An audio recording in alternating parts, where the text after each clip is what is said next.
أشرقت نفسي بنور من فؤادي حينما رددت يا رب العباد وانتشت روحي وصار الدمع يجري يا إلهي خذ بقلبي للرشاد أشرقت نفسي بنور من فؤادي عبده ورسوله يا أيها الذين آمنوا اتقوا الله حق تقاته ولا تموتن إلا وأنتم مسلمون يا أيها الناس اتقوا ربكم الذي خلقكم من نفس واحدة وخلق منها زوجها وبث منهما رجالا كثيرا ونساء واتقوا الله الذي تساءلون به والأرحام إن الله كان عليكم رقيبا يا أيها الذين آمنوا اتقوا الله وقولوا قولا سديدا يصلح لكم أعمالكم ويغفر لكم ذنوبكم ومن يطع الله ورسوله فقد فاز فوزا عظيما فإن أصدق الحديث كتاب الله وخير الهدي هدي محمد صلى الله عليه وسلم وشر الأمور محدثاتها وكل محدثة بدعة وكل بدعة ضلالة وكل ضلالة في النار أما بعد فقد قال الله تبارك وتعالى في القرآن الكريم بعد أعوذ بالله من الشيطان الرجيم إن الذين يحبون أن تشيع الفاحشة في الذين آمنوا لهم عذاب أليم في الدنيا والآخرة والله يعلم وأنتم لا تعلمون அளவற்ற அருளாளனும் நிகரற்ற அன்பாளனுமாகிய எல்லாம் வல்ல அல்லாஹுக்கே புகழ் அனைத்தும் அல்ஹம்துலில்லாஹ். ஸலவாத்தும் சலாமும் சாந்தியும் சமாதானமும் சத்திய மார்க்கம் இஸ்லாத்தை ஏந்தி வந்த உத்தம தூதர் ஸல்லல்லாஹு அலைஹி வஸல்லம் அவர்கள் மீதும் அவர்களுடைய குடும்பத்தார்கள் தோழர்கள் நம் அனைவர்கள் மீதும் என்றென்றும் உண்டாகட்டும் என்று அல்லாஹுவை வேண்டியவனாக அல்லாஹுடைய மாளிகையில் அவன் மார்க்கத்தில் இருந்து ஒரு சில விஷயங்களை தெரிந்து கொண்டு வாழ்க்கையில் செயற்படுத்த வேண்டும் என்ற நல்லெண்ணத்தோடு வந்தமர்ந்திருக்கிற ஏக வல்லவனாகிய அல்லாஹுவின் நல்லடியார்களே, அருமை சகோதர சகோதரிகளே, ரப்புல் ஆலமீனாகிய அல்லாஹ் நாம் எல்லாம் எந்த நோக்கத்திற்காக இந்த இடத்தில் ஒன்று சேர்ந்திருக்கிறோமோ அந்த நோக்கத்தை நிறைவேற்றி தருவதோடு வாழும் காலமெல்லாம் அவனுக்கு கட்டுப்பட்டு வாழ்ந்த நல்லவர்களாக வாழ்ந்து இந்த உலகத்திலிருந்து விடைபெறுகிற பொழுதும் உண்மையான முஃமின்களாக, முத்தகீன்களாக, சாலிஹீன்களாக, சித்தீகீன்களாக, ஷுஹதாக்களாக வாழ்ந்து மரணிக்கக்கூடிய வாய்ப்பையும் பாக்கியத்தையும் அல்லாஹ் நம் அனைவருக்கும் நசீபாக்குவானாக. அன்புக்குரிய சகோதர சகோதரிகளே, இன்றைய இந்த தர்பியா நிகழ்வு நாகரிகத்தின் பெயரால் சீரழிந்து போகும் முஸ்லிம் சமுதாயம் என்கிற ஒரு மகுடத்தை தாங்கி ஒரு சில விஷயங்களை உங்களோடு பகிர்ந்து கொள்ளுகிற ஒரு நிகழ்வாக இருக்கிறது. அன்புக்குரியவர்களே, இந்த தலைப்பை பொறுத்தவரை இங்கு வந்திருக்கிற சகோதரர்களுக்கு நான் புதிதாக தகவல்களை சொல்லுகிற ஒரு தலைப்பு அல்ல. இன்றைய சூழலில் நடந்து கொண்டிருக்கிற, நாம் கண்ணூடாக கண்டு கொண்டிருக்கிற ஒரு சில விஷயங்களை கேள்விக்குட்படுத்தி இந்த செயற்பாடுகள் ஏன் நாம் செய்து கொண்டிருக்கிறோம், அவற்றில் விடாப்பிடியாக இருக்கிற அளவுக்கு அதில் என்ன நன்மை இருந்துவிடப் போகிறது, இந்த இம்மைக்கான பயனும் மறுமைக்கான பயனும் அதில் இருக்கிறதா என்கிற ஒரு சில விஷயங்களை சுய விசாரணை செய்து கொள்கிற ஒரு அழகான சந்தர்ப்பமாக இந்த நேரத்தை பயன்படுத்தி கொள்ளலாம் என்று நினைக்கிறேன். அன்புக்குரியவர்களே, தர்பியாக்கள் என்று சொல்கிற பொழுது உள்ளங்களில் மாற்றங்களை கொண்டு வர வேண்டிய நிகழ்வுகள் அவை, உள்ளங்களோடு பேசப்பட வேண்டிய விஷயங்கள் அவை. எனவே இங்கு வந்திருக்கிற சகோதரர்கள் சகோதரிகள் பேசப்படுகிற விஷயங்கள் அடுத்தவர்களுக்காக அல்லது பக்கத்து வீட்டிலே இருப்பவர்களுக்காக அல்லது எங்களோடு சம்பந்தப்பட்ட இன்னாருக்காக பேசப்படுகிறது என்று யோசிக்காமல், இது எனக்காக பேசப்படுகிற விஷயம், என்னுடைய வாழ்க்கையில் இருக்கிற குறை நிறைகளை எடை போட்டு பார்ப்பதற்காக, என் குடும்பத்தில் இருக்கிற தவறுகளை சீர் செய்து கொள்வதற்காக பேசப்படுகிற விஷயம் என்கிற அடிப்படையில் திறந்த மனதோடு இதில் இருக்கிற நலவுகளை எடுத்துக்கொண்டு குறைகளை விட்டுவிட வேண்டும் என்று ஆரம்பமாக நான் வேண்டிக் கொள்கிறேன். அன்புக்குரிய சகோதர சகோதரிகளே, நாம் எல்லாம் ஒரு தெளிவான மார்க்கத்தில் இருக்கிறோம். இந்த தலைப்பை நாம் பேசுவதற்கான காரணமும் அதுதான்.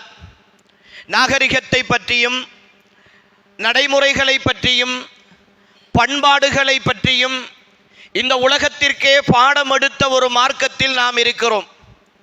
ஐயாமுல் ஜாஹிலியா என்ற ஒரு அறியாமை சமூகத்தின் மத்தியில் வாழ்க்கையில் எந்த ஒரு குறிக்கோளும் இலக்கும் இல்லாத வாழ்ந்த ஒரு சமூகத்தின் மத்தியில் வாழ்க்கை என்றால் என்ன, நாகரிகம் என்றால் என்ன, பண்பாடு என்றால் என்ன, ஆண்மை என்றால் என்ன, பெண்மை என்றால் என்ன, ஒழுக்க விழுமியங்கள் என்றால் என்ன என்கிற விஷயங்களை எல்லாம் மிக தெள்ளத் தெளிவாக பாடம் எடுத்து அந்த மக்களுடைய வாழ்க்கையில் மிக அழகான நேர்த்தியான வரலாறு புகழுகிற ஒரு மாற்றத்தை ஏற்படுத்திய மார்க்கம் நாம் ஏற்றுக்கொண்டிருக்கிற புனிதமிக்க தீனுல் இஸ்லாம் என்று சொல்கிற மார்க்கம். அன்புக்குரியவர்களே, நாகரிகம், கலாச்சாரம், பண்பாடுகள் எல்லாம் இந்த மார்க்கத்தில் இருந்துதான் எல்லாவற்றையும் கற்றுக்கொண்டன. இந்த மார்க்கம் ஒரு ஜாகிலிய சமுதாயத்தின் மத்தியில் தோன்றிய மார்க்கமாக இருந்தாலும் இந்த மார்க்கத்தை இந்த உலகத்திற்கு அனுப்பி வைத்த இறைவன் அல்லாஹ் என்கிற அந்த அசைக்க முடியாத சக்தி இந்த உலகத்தின் எல்லா காலங்களையும் கடந்த ஒரு சக்தி. அதனால் தான் அந்த ரப்பு இந்த உலகத்தில் நடந்து கொண்டிருக்கிற, நடக்க இருக்கிற, நடந்து முடிந்த அத்தனை விஷயங்களையும் சொல்லி காட்டி, நீங்கள் இந்த வாழ்க்கையில் வாழ்வதன் ஊடாக மட்டும்தான் வெற்றியை நோக்கி நகர முடியும் என்கிற ஒரு பாடத்தை இந்த புனிதமிக்க தீனுல் இஸ்லாம் என்கிற இந்த மார்க்கத்தின் மூலமாக அல்லாஹு தஆலா எங்களுக்கு தந்தான். அதனால்தான் எம் தலைவர் முஹம்மது ஸல்லல்லாஹு அலைஹி வஸல்லம் அவர்கள் இந்த மார்க்கத்தை பற்றி விளங்கப்படுத்துகிற பொழுது ரத்தின சுருக்கமாக சொன்னார்கள், தரக்துக்கும் அலல் மஹஜ்ஜத்தில் பைலா, உங்களை நான் மிக தெள்ளத் தெளிவான வெண்மையான ஒரு மார்க்கத்தில் விட்டு செல்லுகிறேன். லைலுஹா கனஹாரிஹா, அதனுடைய இரவுகளும் பகல் போன்று வெளிச்சமாக இருக்கிற மிக தெளிவான ஒரு மார்க்கத்தில் உங்களை நான் விட்டு செல்கிறேன். இந்த மார்க்கத்தில் நீங்கள் பின் தேடுவதற்கு எதுவும் கிடையாது. இந்த மார்க்கத்தில் நீங்கள் புதிதாக உருவாக்கி கொள்வதற்கு எதுவும் கிடையாது.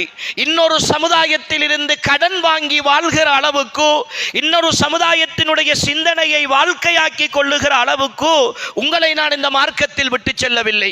மிக தெளிவாக நீங்கள் வாழ்வதற்குரிய, உங்களுடைய வாழ்க்கையின் கண்ணியத்துக்குரிய, நீங்கள் கௌரவமாக மனிதனாக இந்த பூமியில் வாழ்வதற்குரிய வாழ்வியலின் அத்தனை அம்சங்களும் பொதிந்திருக்கிற ஒரு பரிபூரணமான மார்க்கத்தில், ஒரு பரிபூரணமான பாதையில் உங்களை விட்டு செல்கிறேன் என்றார்கள் ரசூல் ஸல்லல்லாஹு அலைஹி வஸல்லம். அன்புக்குரியவர்களே, இந்த நாகரிகம், கலாச்சாரம் பற்றி பேசுவதற்கு முன்னால் இந்த சமுதாயம் நாம் ஏற்றுக்கொண்டிருக்கிற புனிதமிக்க தீனுல் இஸ்லாம் என்கிற இந்த மார்க்கத்தின் உயர்வை புரிந்து கொள்ள வேண்டும். நாம் நினைத்து கொண்டிருக்கிறோம், இந்த உலகத்தில் இருக்கிற ஏனைய சமயங்களை போன்று, ஏனைய மார்க்கங்களை போன்று ஏதோ ஒன்றிலிருந்து பிரதி செய்யப்பட்ட, யாரோ ஒரு மனித அறிவிற்குட்பட்டு உருவாக்கப்பட்ட மார்க்கம், ஒரு சிந்தனை, ஒரு கோட்பாடு, சித்தாந்தம் என்று இந்த புனிதமிக்க தீனுல் இஸ்லாத்தை பார்க்கிறோம். அன்புக்குரியவர்களே, அப்படியான ஒரு மார்க்கம் அல்ல இந்த மார்க்கம். இந்த உலகத்தில் யாருடைய சிற்றறிவுக்கும் உட்பட்டு உருவாக்கப்பட்ட ஒரு மார்க்கம் அல்ல இந்த மார்க்கம். இந்த உலகை எவன் படைத்தானோ, இந்த உலகினுடைய எல்லா காரியங்களையும், அது நடந்து கொண்டிருக்கிற அத்தனை அம்சங்களையும், இனிமேல் நடக்க போகிற அத்தனை அம்சங்களையும் மிக தெள்ளத் தெளிவாக எவன் நிர்வகித்துக் கொண்டிருக்கிறானோ அவனால் அனுப்பப்பட்ட மார்க்கம் இன்ன தீன இந்தல்லாஹில் இஸ்லாம், அல்லாஹ்விடத்தில் ஒப்புக்கொள்ளப்பட்ட மார்க்கம், அல்லாஹுவால் தரப்பட்ட மார்க்கம் இந்த புனிதமிக்க தீனுல் இஸ்லாம். எனவே அன்புக்குரியவர்களே, நாகரிகத்தின் பெயரால் வேறு இடங்களில் இருந்து கடன் வாங்குகிற அளவுக்கு இடைவெளி வைக்கப்பட்ட மார்க்கம் அல்ல இந்த மார்க்கம். இந்த மார்க்கத்தின் ஒட்டுமொத்த செயற்பாடுகளும், இந்த மார்க்கத்தினுடைய ஒட்டுமொத்த வணக்கங்களும் பண்பாடுகளோடும் ஒழுக்க விழுமியங்களோடும் பின்னி பிணைந்திருப்பதை நாங்கள் பார்க்கிறோம். அல்லாஹு தஆலா தொழுகையை பற்றி சொல்லுகிற பொழுது இன்ன ஸலாத்த தன்ஹா அனில் ஃபஹ்ஷாஇ வல் முன்கர், நிச்சயமாக தொழுகை மானக்கேடான வெறுக்கத்தக்க காரியங்களை விட்டும் தடுக்கும் என்று சொல்கிறான் அல்லாஹ். நீ ஒரு முஸ்லிமாக இருக்கிற பொழுது, அல்லாஹுவை சுஜூது செய்கிற ஒரு மனிதனாக இருக்கிற பொழுது, உன் வாழ்க்கையில் இருக்கிற மானக்கேடான வெறுக்கத்தக்க காரியங்களில் இருந்து உன்னை பாதுகாக்கிற கேடயமாக தொழுகை இருக்கும் என்று அல்லாஹ் சொல்லுகிறான். நோன்பை பற்றி அல்லாஹ் சொல்லுகிற பொழுது வாழ்க்கையில் இறையச்சத்தை உண்டு பண்ணுகிற, நன்மை தீமைகளுடைய விஷயத்தில் அல்லாஹ்வுடைய ஏவல் விலக்கல்களை பின்பற்றுகிற விஷயத்தில் உன்னை பரிசுத்தப்படுத்துகிற சாதனமாக நோன்பு இருக்கும் என்று அல்லாஹ் சொல்லுகிறான். பண்பாடுகளின் ஒட்டுமொத்த வடிவமாக அல்லாஹு தஆலா சொல்கிறான்.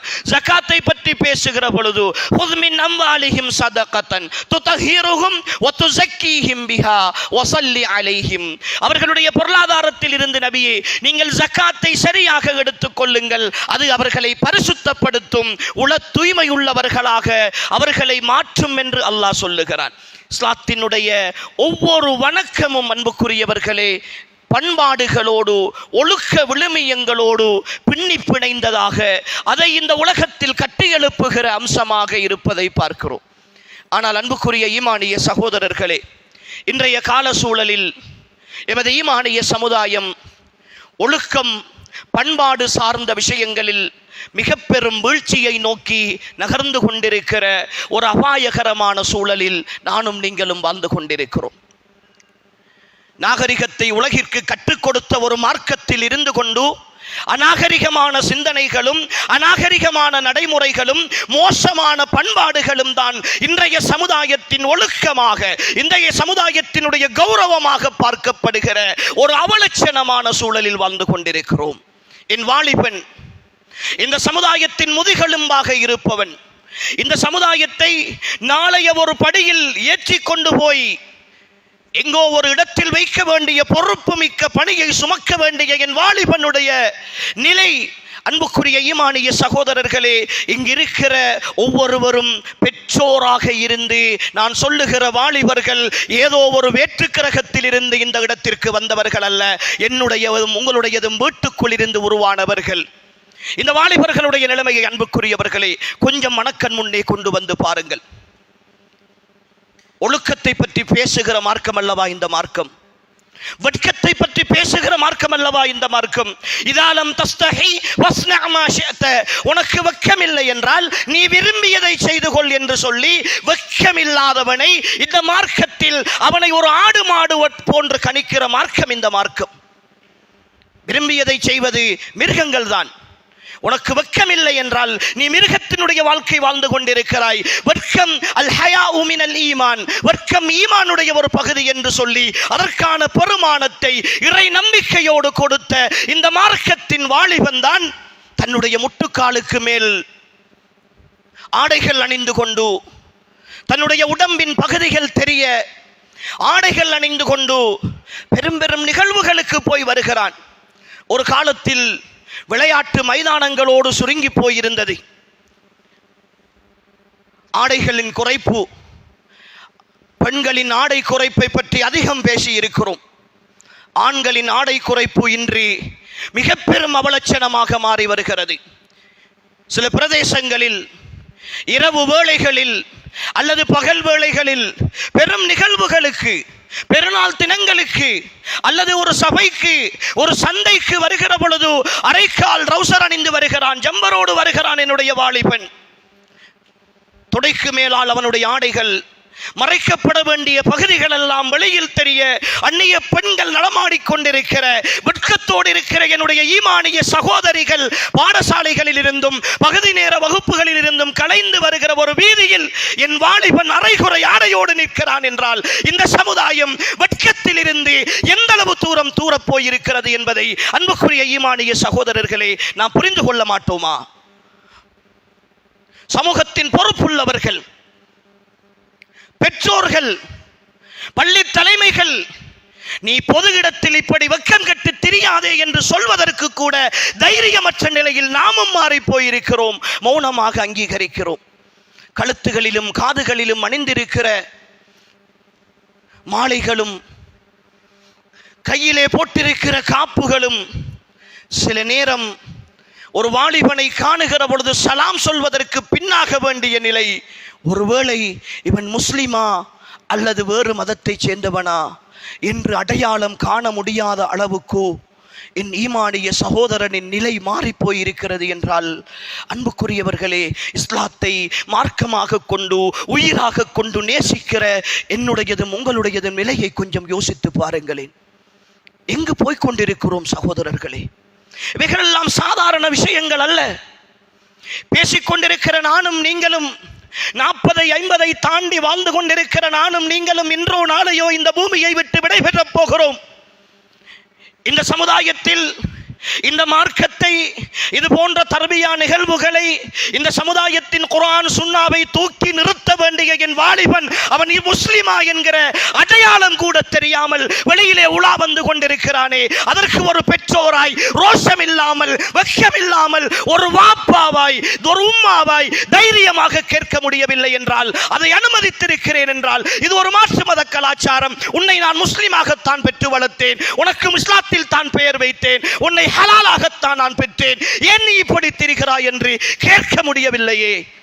எங்கு போனது ஈமானிய ரோஷம்? எங்கு போனது சகோதரர்களே ஈமானிய ரோஷம்?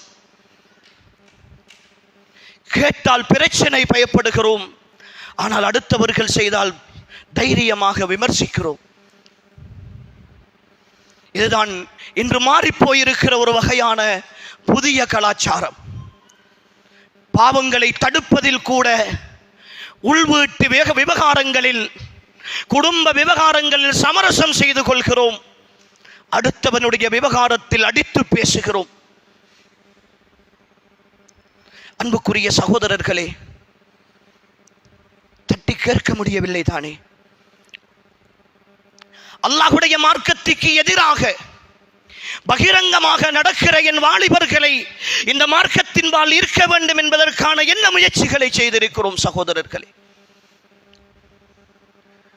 அந்நிய கலாச்சாரத்தின் மோகங்கள் சினிமாக்களாக, நாடகங்களாக என் சமுதாயத்தின் அவலட்சணம் என்ன தெரியுமா?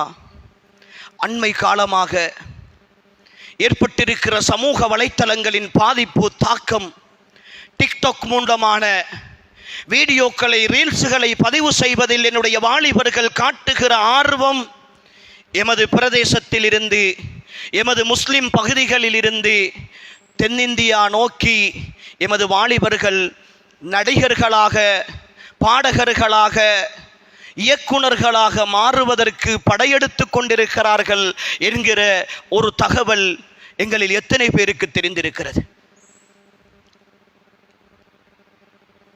நாளைய சினிமாவை, நாளைய திரைப்படங்களை இந்த சமுதாயத்தில் உயிர்ப்பிப்பதற்காக நாளை ஒரு நாள் என்னுடைய பெயரும் ஒரு திரைப்படத்தின் முதல் பக்கத்தில் வர வேண்டும் என்பதை ஆசித்து, ஒரு நடிகனாக நானும் பிரபல்யம் அடைய வேண்டும் என்பதை விரும்பி, அதற்காக செலவழித்து வாழ்க்கையை அர்ப்பணித்து இன்றிருக்கிற இந்த சமூக வலைத்தள கலாச்சாரங்களின் ஊடாக என் வாலிபர்கள் சினிமாக்களிலும் இசைகளிலும் மூழ்கி போய் அதன் அடுத்த கட்டத்தை நோக்கி நகர்ந்து கொண்டிருக்கிற பொழுது, நாங்கள் இன்னும் அன்புக்குரிய சகோதரர்களே அது பற்றிய சிந்தனை இல்லாமல், யோசனை இல்லாமல், அதற்கான மாற்றீடுகள் என்ன, இதை தடுப்பதற்கான வழிகள் என்ன என்று யோசிக்காமல் பேசிக்கொண்டிருக்கிறோம்.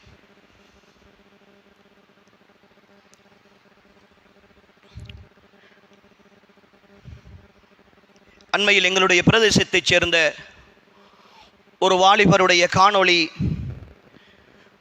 ஒரு சகோதரருக்கு அனுப்பி வைக்கப்பட்டதாக அவர் எனக்கு அனுப்பியிருந்தார். ஒரு அரபு கல்லூரியில் அரைகுறையாக ஓதிய ஒருத்தர், ஆனால் தென்னிந்தியாவின் சீரியல்களிலே நடிகராக நடித்து கொண்டிருக்கிறார். அடையாளம் தெரியாமல், தன்னை அடையாளப்படுத்தி கொள்ளாமல், கைகளிலே நூல்கள் கட்டி, காதிலே மின்னி போட்டு, கழுத்திலே மாலை அணிந்து கோயிலுக்கு சென்று வருகிறார். கேட்டால் நடிப்புக்காக செய்கிறேன் என்று சொல்கிறார். இவருடைய சட்டம் என்ன, இவருடைய நிலை என்ன என்ற கேள்வி வந்த பொழுதுதான் அன்புக்குரியவர்களே, இப்படி பல சகோதரர்கள் இந்த நிலைக்கு மாறிக்கொண்டிருக்கிறார்கள் என்கிற யதார்த்தத்தை புரிந்து கொள்ள முடிந்தது. நாம் நினைக்கிறோம் வெறுமனே அரைகுறை ஆடையோடு ஆடல் பாடல்களுக்கு ஏதாவது ஒரு சைகை செய்து அவர்களுடைய வாழ்க்கையை முன்னேற்றுகிற முயற்சியில் ஈடுபடுகிறார்கள் என்று நினைக்கிற மனநிலையோடு இருக்கிறோம். இதனுடைய அடுத்த கட்டம் என்ன தெரியுமா அன்புக்குரிய சகோதர சகோதரிகளே? வீட்டுக்குள்ளே இருந்து தன்னுடைய மறைக்க வேண்டிய பகுதிகளை எல்லாம், அந்நிய ஆண்களுக்கு காட்டக்கூடாத பகுதிகளை எல்லாம் காட்டிக்கொண்டு பாடல்களுக்கு இசைகளுக்கு நடனமாடி மகள் வீடியோ போடுகிறாள். அதை தாயும் தந்தையும் அவர்களுடைய ஃபேமிலி குரூப்புகளுக்கு ஷேர் பண்ணுகிறார்கள். வெக்கம் கெட்டவர்கள். என் மகள் இப்படி நடித்திருக்கிறாள் என்று சொல்லி அதனுடைய பிரபல்யத்திற்காக, இந்த உலகத்தின் 4 லைக்குகளுக்காக, 2 கொமான்ஸுகளுக்காக, ஒரு 4-5 ஷேர்களுக்காக, அதில் வருகிற ஒரு சில ரூபாய்களுக்காக இந்த மார்க்கத்தை விலை பேசி விற்பதற்கு கூட தயங்காத ஒரு சமுதாய சூழலில் நானும் நீங்களும் வாழ்ந்து கொண்டிருக்கிறோம் என்கிற தகவல் அன்புக்குரியவர்களே எத்தனை பேருக்கு தெரிந்திருக்கிறது? கேட்டால் நாகரிகம், முன்னேற்றம், வளர்ச்சி, சமூக ஊடகங்களை பயன்படுத்துவதில் முன்னிற்கிறார்கள் இன்றைய வாலிபர்கள் என்று சொல்லிக் கொள்கிறோம். எதில் முன்னிற்கிறார்கள்? சமூக ஊடகங்கள் ஒரு அருள், அல்லாஹ்வுடைய நிஅமத். அல்லாஹ் இந்த காலத்தில் தந்திருக்கிற மிகப்பெரிய ஒரு வசதி. இந்த வாய்ப்பையும் வசதியையும் இன்று தேவையில்லாத காரியங்களுக்கு பயன்படுத்துகிற என்னுடைய வாலிபன் இந்த புனிதமிக்க தீனுல் இஸ்லாத்திற்காகவும், அல்லாஹ்வுடைய மார்க்கத்திற்காகவும், அல்லாஹ்வின் தூதருடைய வார்த்தைகளை பரப்புவதற்காகவும் பயன்படுத்துவானாக இருந்தால் இன்று அதனுடைய நிலை எங்கோ போய் சேர்ந்திருக்கும் அன்புக்குரியவர்களே. இந்த உணர்வை கட்டமைக்கிற நிலையிலிருந்து நானும் நீங்களும் தவறி போயிருக்கிறோம். காரணம் என்ன தெரியுமா? என்னுடையதும் உங்களுடையதும் வீட்டுக்குள் நானும் நீங்களும் வளர்க்கிற வளர்ப்பு. நான் அடிக்கடி எல்லா பயான்களிலும் சொல்லுகிற ஒரு விஷயம்தான், மன வருத்தமான ஒரு செய்தி. ஒரு வீட்டுக்குள் வயதுக்கு வந்த ஒரு ஆண் பிள்ளையையும் பெண் பிள்ளையையும், 7ஆம் ஆண்டு 8ஆம் ஆண்டு 9ஆம் ஆண்டு ஓயல் படிக்கிற ஒரு பெண் பிள்ளையையும், அதே சம வயதை கொண்ட அல்லது அதைவிட மூத்த இளைய பிள்ளைகளையும், மடியிலே தவழ்ந்து விளையாடி கொண்டிருக்கிற குழந்தைகளையும் வைத்துக்கொண்டு இரவு தூங்குகிற பொழுதும் பகலில் விழித்திருக்கிற பொழுதும் தொலைக்காட்சிகளிலே ஓடுகிற சினிமாக்களையும் அதில் வருகிற விரசங்களையும் ஆபாசங்களையும் ஒன்றாக சேர்ந்து வெட்கமில்லாமல் பார்த்து கொண்டிருக்கிற ஒரு குடும்ப தலைவனால், ஒரு குடும்ப தலைவியால் எப்படி சகோதர சகோதரிகளே இந்த சமுதாயத்தில் ஒழுக்கமுள்ள பிள்ளைகளை எதிர்பார்க்க முடியும்? மகன் படம் பார்த்து கொண்டிருக்கிறான், கட்டிப்பிடித்துக் கொண்டு ஆடுகிற மோசமான காட்சிகள். இன்றைய சினிமாக்களின் சீரழிவுகள் சொல்ல வேண்டிய அவசியம் இல்லை. அரைகுறை ஆடைகளோடு இருக்கிற காட்சிகளை பக்கத்தில் உட்கார்ந்து வெட்கமில்லாமல் வாப்பா பார்த்து கொண்டிருக்கிறாரே, எப்படி சகோதரர்களை மனச்சாட்சி உறுத்தாமல் இருக்கிறது? பாப்பாவும் உம்மாவும் பார்த்து கொண்டிருக்கிறார்கள், பிள்ளைகளும் உட்கார்ந்து சில வீடுகளுக்கு ஏதோ எதிர்ச்சியாக போகிற பொழுது, சந்திக்க போகிற பொழுது பார்க்கிறோம். வேதனையாக இருக்கிறது சகோதரர்களே. எப்படி இந்த சமுதாயத்தினுடைய உள்ளத்தில் வெட்கமும் மானமும் ரோஷமும் அப்படியே அடியோடு பிடுங்கப்பட்டிருக்கிறது. அந்த உணர்வுகள் எப்படி கொஞ்சமாவது, என் பிள்ளை பக்கத்தில் இருக்கிறாள், அதில் போகிற காட்சிகள் நான் தனிமையில் கூட உட்கார்ந்து பார்ப்பதற்கு எனக்கு அனுமதிக்கப்படாத காட்சிகள், நான் தனிமையில் கூட உட்கார்ந்து பார்ப்பதற்கு எனக்கு அனுமதிக்கப்படாத காட்சிகள். அந்த காட்சிகளை என் பிள்ளையோடு, மனைவியோடு, குடும்பத்தோடு சேர்ந்து பார்க்கிறேனே. இன்னும் சில தந்தைமார் அதற்கான ஏற்பாடுகளை செய்து கூட கொடுக்கிறார்கள். புதிய படங்கள் வந்துவிட்டால் அதற்குரிய சீடிகள் வாங்கி வருகிறார்கள், பென்டிரைவ்கள் வாங்கி கொடுத்து தங்களுடைய நண்பர்களிடத்தில் இருந்து, தெரிந்தவர்களிடத்தில் இருந்து அந்த படத்தை எடுத்து கொண்டு வந்து கொடுக்கிறார்கள். இப்பொழுது புதிதாக டவுன்லோட் பண்ணி கொண்டு போய் கொடுக்கிறார்கள். யாருக்கு? வாப்பா பிள்ளைக்கு கொண்டு போய் கொடுக்கிறான். இந்த பிள்ளையிடத்தில் தான் இன்று நாம் இஸ்லாத்தை எதிர்பார்க்கிறோம். இந்த பிள்ளையிடத்தில் தான் ஈமானை எதிர்பார்க்கிறோம். நாளை அவன் வளர்ந்து வந்து அரைகுறை ஆடையோடு பள்ளிக்கு போகி வருகிற என் பிள்ளைகளை நக்கலடித்து நையாண்டி செய்து கேவலப்படுத்தி கொண்டிருக்கிறான். போதைப் பொருள் பாவனையோடு மிக மோசமான நடத்தையோடு அவன் சமுதாயத்தில் உலா வந்து கொண்டிருக்கிறான். இந்த தந்தைதான் இவற்றை பார்த்து கவலைப்படுகிறான். என் பிள்ளை இப்படி போய்விட்டானே என்று ஆதங்கப்படுகிறான்.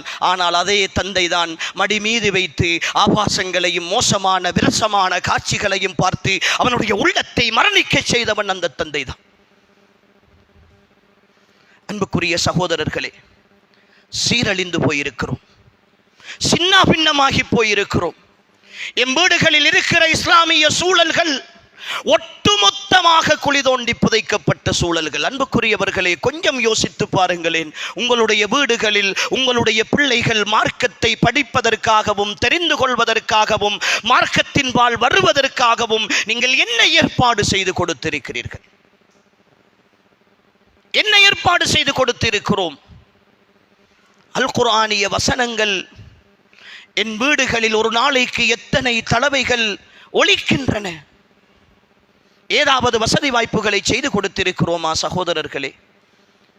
இந்த மார்க்கத்தின் பண்பாடுகளை, விழுமியங்களை, கலாச்சாரங்களை இந்த சமுதாயத்தில் விதைப்பதற்கு நாம் என்ன முயற்சிகளை செய்திருக்கிறோம்? என் ஈமானிய உறவுகளே, கொஞ்சம் யோசித்து பார்க்க வேண்டும். சீரழிந்து போயிருக்கிறோம் அன்புக்குரியவர்களே. இது சாதாரணமான ஒரு விஷயம் அல்ல. நாம் இழந்து கொண்டிருக்கிற சொத்துக்கள் சாதாரணமானவர்கள் அல்ல. மார்க்கமே தெரியாமல் வீதிகளில் உலா வருகிற என் சகோதரர்கள், வாலிபர்களை கொஞ்சம் திரும்பி பாருங்கள். அவர்கள் பள்ளிகளுக்குள் வந்து எத்தனை நாட்களாக இருக்கும்? ஜுமாக்களுக்கு கூட வெறும் தொழுகைகளுக்கு கடைசி நேரம் வந்து போகிற வாலிபர்களாகத்தானே என் வாலிபர்கள் இருக்கிறார்கள். யார் இவர்கள் எல்லாம்? ஏதோ ஒரு வகையில் என் தந்தை, என் பிள்ளையாக, என் சகோதரனாக, என் மகனாக, என் பக்கத்து வீட்டுக்காரனாக, என் உறவுக்காரனாக இருக்கிற ஒரு வாலிபன் தானே இப்படி வீதிகளில் திரிகிறான். இந்த உணர்வை அன்புக்குரியவர்களே ஏன் உள்ளத்தில் ஏற்காமல் இருக்கிறோம்? நாளைய இந்த தீனுல் இஸ்லாத்தை, இந்த மார்க்கத்தினுடைய பொறுப்பை அவர்களுடைய தலையில் அல்லவா நாம் சுமத்த போகிறோம், அவர்களுக்கு அல்லவா கொடுக்க போகிறோம். ஒரு காலத்தில் 90களில், அதற்கு பிற்பட்ட நாட்களில் இந்த தாவா பிரச்சாரங்கள் என்று வருகிற பொழுது அதற்கான ஏற்பாடுகளை செய்வதில் வாலிபர்கள் முன்னின்றிருப்பார்கள். பழையவர்களுக்கு தெரிந்திருக்கும், எங்களுக்கு கூட தெரியாத இந்த மார்க்கத்திற்காக ஆரம்ப அர்ப்பணிப்புகள் செய்தவர்களுக்கு தெரிந்திருக்கும். வாலிபர்கள் எல்லா ஏற்பாடுகளிலும் நிற்பார்கள். ஒரு பெருநாள் திடல் தொழுகையா, அதற்கான சகல ஏற்பாடுகளிலும் வாலிபர்கள் முழுமையாக கலந்து கொண்டார்கள். அன்று வாலிபர்களாக இருந்து கலந்து கொண்டவர்கள் தான் இன்றும் களத்தில் நிற்கிறார்கள். புதிதான வாலிபர்கள், விரல் விட்டு எண்ணக்கூடிய அல்லாஹ் அருள் பாலித்த ஒரு சிலரை தவிர காண முடியவில்லையே. இது யாருடைய தவறு? பிரச்சனை எங்கிருக்கிறது? பயிற்றுவிக்காமல் விட்டிருக்கிறோமா? அவர்களை ஈர்க்காமல் வைத்திருக்கிறோமா? இந்த அளவு தூரம் அந்நிய கலாச்சாரங்களில் ஈர்ந்து போகிற, அப்படியே மூழ்கி போகிற அவர்களை ஏன் இந்த மார்க்கத்தின் பால் இழுத்து பிடிப்பதற்கும் சொல்லிக் கொடுப்பதற்கும் நாம் முயற்சி செய்யாமல் இருக்கிறோம்? அல்லது அதற்காக எடுத்திருக்கிற முயற்சிகள் என்ன என்பதை அன்புக்குரியவர்களே, ஒவ்வொரு பெற்றோரும், ஒவ்வொரு சமூகத்தை விரும்புகிற, அல்லாஹ்வுடைய மார்க்கத்தை நேசிக்கிற ஒவ்வொரு சகோதரனும் யோசிக்க வேண்டும். அன்புக்குரியவர்களே, இந்த மார்க்கம் பரிசுத்தமான மார்க்கம் என்று நம்புகிற நாம், இந்த மார்க்கம் மிக தூய்மையான மார்க்கம் என்று நம்புகிற நாம், எம் வாழ்க்கையில் இந்த மார்க்கத்திற்காக கொடுத்திருக்கிற பெருமானங்கள் என்ன என்பதையும் கொஞ்சம் யோசித்து பார்க்க வேண்டும். என் வீட்டு திருமணம், என் சொந்தக்கார வீட்டு திருமணம், என் குடும்ப உறவுகளின் திருமணம், கொஞ்சம் திரும்பி பாருங்கள் அன்புக்குரிய சகோதரர்களே, கொஞ்சம் திரும்பி பாருங்களேன். இன்று நடந்து கொண்டிருக்கிற நிகழ்வுகளை மனக்கண் முன்னே கொண்டு வந்து பாருங்களேன். நான் சொல்லி நீங்கள் புரிந்து கொள்ள வேண்டிய அவசியம் இல்லை. எல்லாம் அப்பட்டமாக இருக்கிறது. இந்த கலாச்சாரங்கள், இந்த நடக்கிற விஷயங்கள், இந்த நடக்கிற மௌட்டிகமான செயற்பாடுகள், இந்த நடக்கிற இந்த மோசமான வீண் விரயங்கள், இவற்றுக்கு யார் காரணம்? எத்தனை தடவைகள் பேசி இருக்கிறோம் அன்புக்குரியவர்களே. ஒரு திருமணம் என்று வந்துவிட்டால் மார்க்கம் சொல்லுகிற மிக இலகுவான வழிமுறைகளோடு முடிக்கப்பட வேண்டிய திருமணத்தை இன்று மிக பெரும் விழாக்களாக, செலவுகளாக, லட்சக்கணக்கில் கோடிக்கணக்கில் தேவைப்படும் என்று திருமணத்தை நோக்கி வருகிற வாலிபர்கள் பயப்படுகிற அளவுக்கு மாற்றி வைத்திருக்கிறோமே. கடன் வாங்கியாவது கஷ்டப்பட்டாவது செய்து முடிக்க வேண்டும் என்று நினைக்கிறோமே. அடையாளம் போடுகிற கலாச்சாரம் யார் சகோதரர்களே கற்றுத்தந்தது? இது அந்நிய கலாச்சாரம் என்று எல்லோருக்கும் தெரியும் அல்லவா? தெரிந்தும் என் வீட்டில் இருக்கிற மனைவியை, என் மகளை, என் பொறுப்பில் இருக்கிற சகோதரியை, நான் செலவு கொடுக்கிற தாயை அடையாளம் போடுகிற ஃபங்க்ஷனுக்கு அனுப்பி வைக்கிற ரோஷம் இல்லாத நான் தான் அடையாளம் போடுவது ஹராம் என்று பேசுகிறேன். அது அந்நிய கலாச்சாரம் என்று நினைக்கிறேன். என் வீட்டில் இருக்கிற என் மனைவியை, என் மகளை, என் பிள்ளையை தடுக்க முடியாத வக்கற்ற ஒரு ஆண் பிள்ளையாக, ஒரு ஆண் மகனாக நான் இருந்து கொண்டு எப்படி சகோதரர்களே அந்நிய கலாச்சாரத்தை பற்றி நான் பேச முடியும்? இந்த பஸ்களிலே ஏறி போபவர்கள் எல்லாம், அடையாளம் போடுவதற்காக தட்டுகளை சுமந்து செல்பவர்கள் எல்லாம் விண்ணுலகத்தில் இருந்து இறங்கி வந்தவர்களா? யார் இவர்கள் எல்லாம்? நான் ஆண்மையை இழந்திருக்கிறேன். இந்த மார்க்கத்திற்கான ரோஷத்தை இழந்திருக்கிறேன். அல்லாஹுடைய தூதரையும் நேசிப்பதற்கு பதிலாக இந்த உலகத்தை விட, இந்த உலகத்தில் உள்ள அத்தனையையும் விட என் ரப்பினுடைய தூதரை நான் நேசிக்கிறேன். அந்த நேசம் யார் எதிர்த்து நின்றாலும் அவர்களுக்கு எதிராக நிற்பேன் என்கிற தைரியத்தை இழந்திருக்கிறேன். மனைவி சண்டை பிடித்து விடுவாள், சாட்சி கோபித்து விடுவார், மாமி எதையாவது சொல்லி விடுவார். அன்புக்குரிய சகோதரிகளே, இங்கிருக்கிற நீங்கள் உள்ளத்தில் கை வைத்து கேளுங்கள். உங்களுடைய ராத்தாவை விட, உங்களுடைய சாட்சியை விட, உங்களுடைய மாமியை விட, உங்களுடைய பக்கத்து வீட்டுக்காரியை விட, நீங்கள் நேசிக்கிற நண்பியை விட அல்லாஹும் அல்லாஹுடைய தூதரும் உங்களுடைய வாழ்க்கையில் பெருமானமற்றவர்களா? அல்லாஹுவையும் அல்லாஹுடைய தூதரையும் அவர்களுடைய வார்த்தைகளையும் அவர்களுடைய அன்பையும் மீறி மிதித்துக் கொண்டல்லவா இந்த கலாச்சாரங்களை இன்னும் அமுல்படுத்திக் கொண்டிருக்கிறீர்கள். ஏன் இதற்கு முன்னர் அடையாளம் போடாத கல்யாணங்கள் எல்லாம் நடக்கவில்லையா?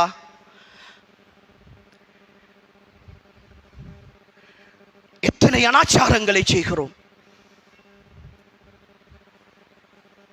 அடையாளம் போடுவதற்கு வரவில்லை என்றால் அவர்களோடு கோபித்துக் கொண்டு வருடக்கணக்கில் பேசாமல் இருக்கிற குடும்பங்கள்.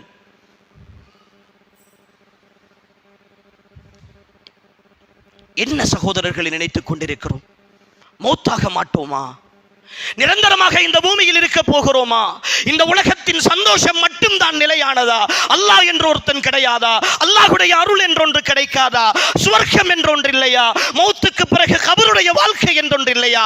தட்டு தட்டாக சுமந்து கொண்டு ஆடல்கள் பாடல்களோடு, பார்க்க முடியாத அசிங்கங்களோடு எல்லாவற்றையும் அரங்கேற்றிக் கொண்டு போகிறோமே. கொஞ்சமாவது அந்த நிலையில் என்னுடைய மரணம் வந்தால், நான் துடிதுடித்து இறந்து போகிற நேரம் வந்தால், என் கணவன் அனுமதித்தால் கூட நான் போக மாட்டேன் என்று சொல்லுகிற ரோஷமுள்ள பெண்கள் இந்த சமுதாயத்தில் உருவாக வேண்டும். ஈமானிய பெண்கள் வேண்டும். அன்புக்குரியவர்களே, என்ன கலாச்சாரம் இவைகள் எல்லாம்? எத்தனை தடவைகள் பேசியிருக்கு, தெரிந்து கொண்டு செய்கிறோம். இங்கு செய்கிற யாரும் பச்சை பிள்ளைகள் கிடையாது, தெரியாமல் செய்பவர்கள் கிடையாது. அடுத்தவனுடைய கல்யாணத்தில் நடக்கிற அனாச்சாரத்தை விமர்சிக்கிற அதே சகோதரன் குர்ஆனும் சுன்னாவும் வாழ வேண்டும் என்பதற்காக பாடுபட்டவன் அவன். இந்த மார்க்கத்திற்காக முயற்சித்தவன் அவன். அவனுடைய தொழுகைகள் குர்ஆன் சுன்னா தவிர்ந்த பள்ளிகளில் அவன் தொழுதது கிடையாது. அவனுடைய வணக்க வழிபாடுகள் தூய்மையாக இருக்கின்றன. திருமணம் என்று வந்துவிட்டால் அல்லாஹ்வின் தூதரை ஒரு பக்கம் ஒதுக்கி வைக்கிறோமே. இது நியாயம்தானா? இது நியாயம்தானா? நாம் செய்வது அதை அங்கீகரிப்பது கூட சரிதானா? ஏன் உறுதியாக முடிவெடுக்க முடியவில்லை? அனாச்சாரங்கள் நடக்கிற, அல்லாஹுக்கு மாற்றம் நடக்கிற, அல்லாஹுவின் தூதருக்கு மாற்றம் நடக்கிற திருமண நிகழ்வுகளுக்கு என் மனைவியையோ, என் பிள்ளைகளையோ, என் தாயையோ, என் பொறுப்புக்கு கீழ் உள்ளவர்களையோ நான் அனுப்ப மாட்டேன். அதற்காக யார் என்னை பகைத்தாலும் சரி. ஏன் உறுதியாக சொல்ல முடியவில்லை? குடும்பங்களில் உலகத்தை நேசிக்கிறோம், இந்த உலகத்தில் உள்ளவர்களை நேசிக்கிறோம், அவர்களுடைய உறவுகள் எல்லாம் அத்து போய்விடக் கூடாது என்று நினைக்கிறோம். எல்லோரும் வேண்டும். ஆனால் அல்லாஹுவையும் அல்லாஹுடைய தூதரையும் விட இந்த உலகத்தில் ஒரு முஃமினுக்கு யார் வேண்டும் சகோதரர்களே? யார் வேண்டும்?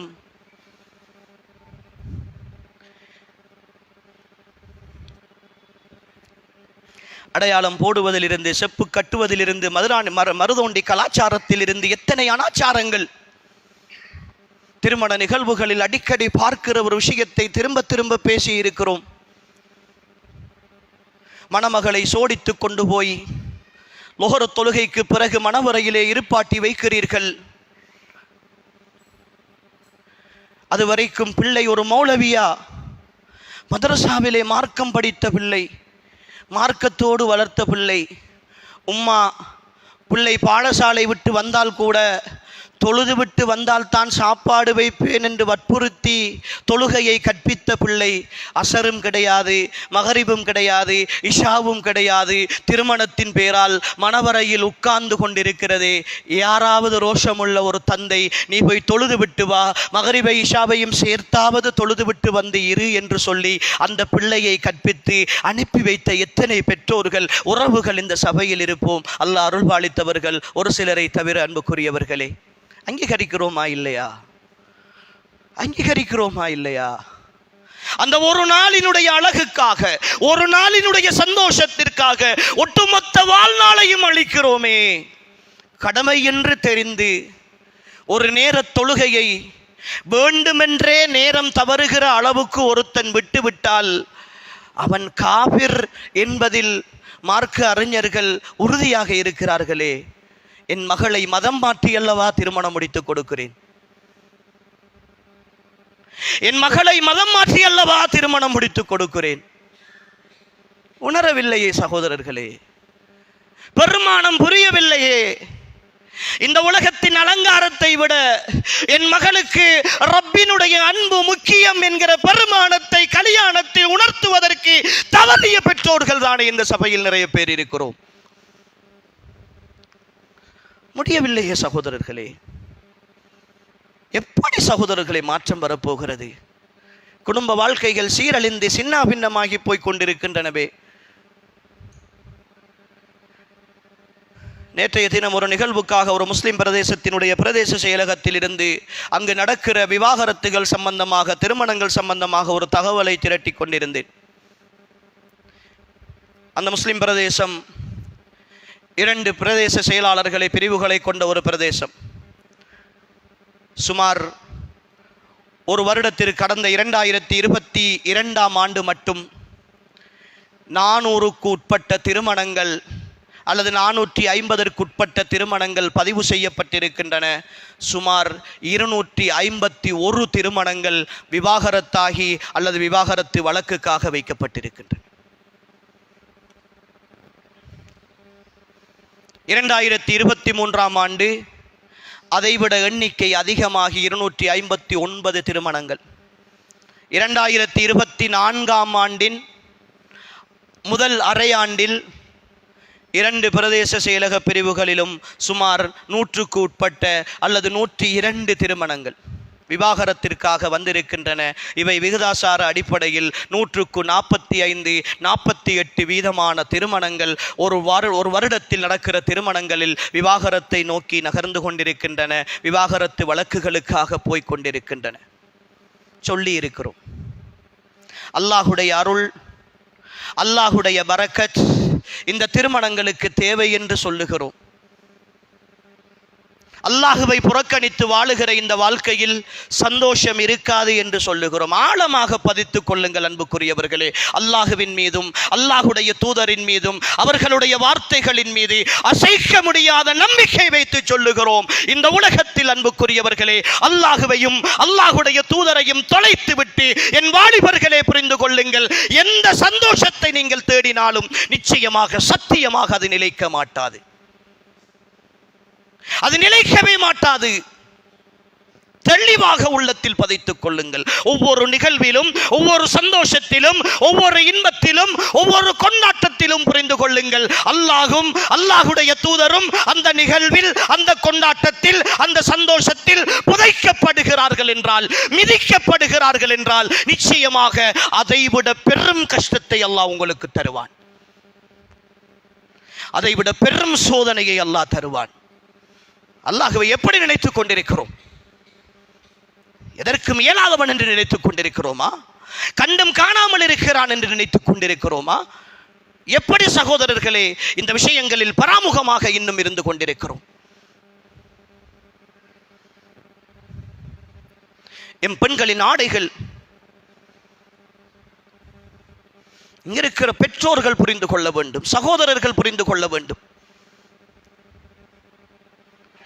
உள்ளத்தில் கை வைத்து சொல்லுங்கள், உங்களை தாண்டி அரைகுறையாக ஒரு பெண், கவர்ச்சிகரமாக ஒரு பெண் உங்களை கடந்து போகிற பொழுது ஒரு காலமும் உங்களுடைய உள்ளங்களில் சலனங்கள் ஏற்பட்டது கிடையாதா? அந்த பெண்ணை பற்றிய தவறான எண்ணங்கள் உருவானது கிடையாதா? இங்கு யாரும் மலக்குமார்கள் இல்லையே. அப்படி என்றால் என் மனைவியை, என் வயதுக்கு வந்த பிள்ளையை நான் அரைகுறை ஆடையோடு அவளுடைய அழகுகள் வெளிப்படுத்த, அங்கு அவயங்கள் தெரிய ஒரு பொது சபைக்கு எடுத்து போகிற பொழுது இன்னொருத்தன் என் பிள்ளையை, என் மனைவியை இப்படித்தானே கற்பனையோடு பார்ப்பான் என்கிற ரோஷ உணர்வாவது உள்ளத்தில் இல்லையா?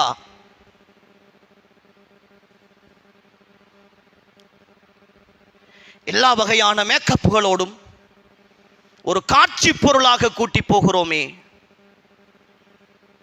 நாம் குடும்பம் நடத்துகிறோமா அல்லது வேறு ஏதும் விடுதிகள் நடத்துகிறோமா? உள்ளங்களை சஞ்சலப்படுத்துகிற அத்தனை விஷயத்திற்கும் அல்லாஹ் அருள்பாலித்தவர்களை தவிர அன்புக்குரியவர்களே அனுமதி கொடுக்கிற நான் எப்படி சகோதரர்களே ஈமானுடையவனாக, உள்ளத்தில் ஈமானிய உறுத்தல் உள்ளவனாக இருக்க முடியும் என்று கொஞ்சமாவது யோசித்தோமா? நான் தானே பிறநாளைக்கு ஆடை வாங்கி கொடுக்கிறேன், என் பிள்ளைக்கு ஆடை எடுத்து கொடுப்பவன் நான் தானே, என் மனைவிக்கு ஆடை எடுப்பதற்காக செலவழிப்பவன் நான் தானே. ஏன் என்னால் சொல்ல முடியவில்லை? அன்புக்குரிய சகோதரிகளே, உங்களை விழித்து கேட்கிறேன், நீங்கள் ஒரு ஈமானிய பெண்ணாக, ஒரு முஸ்லிம் தாய் தந்தையருடைய வயிற்றில் பிறந்தவர்கள் தானே, அல்லாஹுவையும் அல்லாஹுடைய தூதரையும் ஆழமாக நேசிக்கிற உணர்வுள்ளவர்கள் தானே. உங்களுடைய கணவனோ உங்களுடைய பெற்றோரோ உங்களை அரைகுறையாக அவலட்சணமான ஆடைகளோடு வர சொல்லுகிற பொழுது, இல்லை உன்னை விட நான் அல்லாஹுவை நேசிக்கிறேன், அல்லாஹுவின் தூதரை நேசிக்கிறேன், நான் இப்படி வர மாட்டேன் என்று சொல்லுகிற தைரியம் ஏன் உங்களுடைய உள்ளங்களில் இல்லாமல் போனது? அடுத்தவர்களுக்கு காட்ட வேண்டும் என்று நினைக்கிற இந்த அற்பமான ஆசையை விட அல்லாஹுக்காக வாழ வேண்டும் என்று நினைக்கிற உயர்ந்த எண்ணம் உள்ளங்களில் இருந்து எங்கு போனது? அன்புக்குரிய சகோதரர்களே, இறுகி போயிருக்கிற உள்ளங்கள், இறுகி போயிருக்கிற உள்ளங்கள். அல்லாஹுடைய அருள் எல்லாவற்றையும் அனுபவிக்கிறோம், தினம் தினம் அவனுக்கு மாறு செய்கிறோம். உறவுகளே, தினம் தினம் அவனுக்கு மாறு செய்கிறோம். இந்த உலகத்தின் சிற்றின்பன்களுக்காக போதைகளோடு அலைந்து வருகிற என் வாலிப சமுதாயத்தை பார்க்கிற பொழுது அன்புக்குரியவர்களே, அழுவதா அல்லது அவர்களுக்காக என்ன செய்வது என்று தெரியாமல் தவித்துக் கொண்டிருக்கிறோம். ஒரு 15 வயது மதிக்கத்தக்க வாலிபன் ஜெயிலுக்கு போகிறான். ஒரு 18 வயது மதிக்கத்தக்க வாலிபன் நோயோடு போராடி கொண்டிருக்கிறான். போதைகளோடு திரிகிற என் வாலிபர்கள் கண்மண் தெரியாமல் வாகனங்கள் ஓட்டி எங்கோ ஒரு மூலையில் உட்கார்ந்து அடிபட்டு கால்கைகள் இழந்து போய் வைத்தியசாலை கட்டில்களிலே போயிருக்கிறார்கள். எதிர்காலத்தை சூன்யமாக்கி எதுவுமே இல்லாத ஒரு வாழ்க்கையை நோக்கி நகர்ந்து கொண்டிருக்கிற என் வாலிப சமுதாயம், அல்லாஹுக்காக சிந்திக்க வேண்டும். அன்புக்குரியவர்களே, இந்த உலகத்தின் சந்தோஷமும் இந்த உலகத்தில் கிடைக்கிற இந்த இன்பங்களும் தான் வாழ்க்கையின் நிரந்தரமா? மௌத்துக்கு பிறகு நாம் ஒரு சந்தோஷத்தை அனுபவிக்க வேண்டும் என்கிற உணர்வு இல்லையா? போதை பெரும்பாவம் என்று தெரியாமல் தான் இங்கு செய்து கொண்டிருக்கிறார்களா? எப்பொழுது சகோதரர்களை இதை உணர்த்தப் போகிறோம்? எப்பொழுது உணரப் போகிறார்கள்? மாற்றீடுகள் வேண்டும் அன்புக்குரியவர்களே, நாம் விட முடியாது. அவன் எக்கேடு கட்டாவது போகட்டும் என்று விட்டுவிடவும் முடியாது. பேசுவதற்கு ஒரு சமுதாயம் தயாராக வேண்டும். அவர்களோடு சேர்ந்து அமைதியாக பழகி அவர்களை மீண்டும் பழைய நிலைக்கு கொண்டு வருகிற ஒரு படித்த சமுதாயம் வேண்டும். அதற்கான முயற்சிகளை பள்ளி வாயில்களில் இருந்து ஆரம்பிக்க வேண்டும். நாகரிகத்தின் பேரால் இன்று சீரழிந்து கொண்டிருக்கிற ஒவ்வொரு நிகழ்வுகளில் இருந்தும் என் இளைஞர்களை உணர்வூட்ட வேண்டும். காதல் மிக பெரும் மனநோயாக இன்று உள்ளங்களில் மாறிப்போயிருக்கிறது. பெற்றோரை விட, மற்றவர்களை விட, நேற்று கண்ட ஒருத்தன், நேற்று கண்ட ஒருத்தி அவனுக்கு முக்கியமாக மாறிப்போய் ஓடிப்போகிற கலாச்சாரம், ஓடிப்போகிற கலாச்சாரம். திருமணம் அன்புக்குரியவர்களே, வழிகள் இல்லாத, பெற்ற தந்தை உயிரோடு இருக்க, வழி சொல்வதற்குரிய விருப்பத்தோடு இருக்க, வழிகாரன் இல்லாமல் திருமணங்கள் செய்து கொண்டு அவர் பெற்றோரை வலியோடு வாழ வைத்து கொண்டிருக்கிற சமுதாயத்து பெண்களும் ஆண்களும் இன்று அதிகரித்திருக்கிறார்கள். எங்கு வந்த கலாச்சாரம் என்று தெரியவில்லை. சினிமாக்கள் காட்டித் தருகிற காதல் என்ற பெயரில் அறிமுகம் செய்திருக்கிற அனாச்சாரம். அன்புக்குரியவர்களே, தெளிவாக சொல்லுங்கள். உங்களுடைய பிள்ளைகளுக்கு தெளிவாக சொல்லுங்கள். என்னுடைய ஆண் சகோதரர்களுக்கு, இளைஞர்களுக்கு தெளிவாக சொல்லுகிறேன். ஒரு 18-19 வருடம் பொத்தி பொத்தி ஒரு தந்தையும் தாயும் ஒரு பிள்ளையை வளர்க்கிறார்கள். அந்த பிள்ளைக்காக தன் வாழ்க்கையை ஒட்டுமொத்தமாக தியாகம் செய்கிறார்கள். தூக்கத்தை தியாகம் செய்கிறார்கள், உணவை தியாகம் செய்கிறார்கள், தன் உடலை தியாகம் செய்கிறார்கள். வாழ்க்கையின் எல்லா அம்சத்தையும் அந்த குழந்தைகளுக்காக, அந்த குழந்தைக்காகவே தியாகம் செய்து வளர்த்தெடுத்து அந்த பிள்ளை வாழ வேண்டிய பருவம் வந்த பொழுது அதற்கான வாழ்க்கையை கட்டமைக்க என்ன வேண்டும் என்று இரவு பகலாக யோசித்து, தூக்கமில்லாமல் யோசித்து, அழுது கண்ணீர் வடித்து, அத்தனை சிரமங்களோடும் அந்த பிள்ளைக்காக வாழ்ந்து கொண்டிருக்கிற அந்த பெற்றோரிடத்தில் இருந்து காதலின் பெயரால், காமத்தின் பெயரால் அந்த பிள்ளையை பிரித்தெடுத்து நான் அந்த பிள்ளையை கூட்டி போய் திருமணம் முடித்து விட்டேன் என்றதை ஒரு சாதனையாக கருதுகிறீர்களா? புரிந்து கொள்ளுங்கள், இந்த உலகத்தில் அந்த பெற்றோருடைய சாபம், அவர்களுடைய மனவேதனை நிச்சயமாக, சத்தியமாக உங்களை சந்தோஷமாக வாழ விட மாட்டாது. சந்தோஷமாக வாழ விட மாட்டாது. ஒரு பெண் பிள்ளையின் கையில் இருக்கிற கையடக்க தொலைபேசி அந்த தாய் தந்தையர்களுடைய ஒட்டுமொத்த நம்பிக்கை. என் பிள்ளை தவறிழைக்க மாட்டாள் என்கிற நம்பிக்கை. அந்த நம்பிக்கைக்கு துரோகம் செய்து அந்த பிள்ளையை உங்களுடைய வலைக்குள் விழ வைத்து அந்த பிள்ளையை காதலின் பெயரால் பெற்றோரை வெறுக்க வைத்து, குடும்பத்தை வெறுக்க வைத்து, நீதான் வேண்டும் என்கிற மனோநிலையை தோற்றுவித்து அதற்கான ஆசைகளை எல்லாம் காட்டி உள்ளத்தை மாற்றிவிட்டு நீங்கள் ஏதோ ஒன்றை சாதித்ததாய் துடித்துக் கொள்கிறீர்களா? புரிந்து கொள்ளுங்கள், அந்த 18 வருட நம்பிக்கையை சிதைத்து அந்த பிள்ளைகளுடைய, அந்த பெற்றோருடைய மனதை காயப்படுத்திய அந்த காயமும் ரணமும் உங்களுடைய வாழ்க்கையின் கடைசி நிமிஷம் வரைக்கும் உங்களை துரத்திக் கொண்டே இருக்கும்.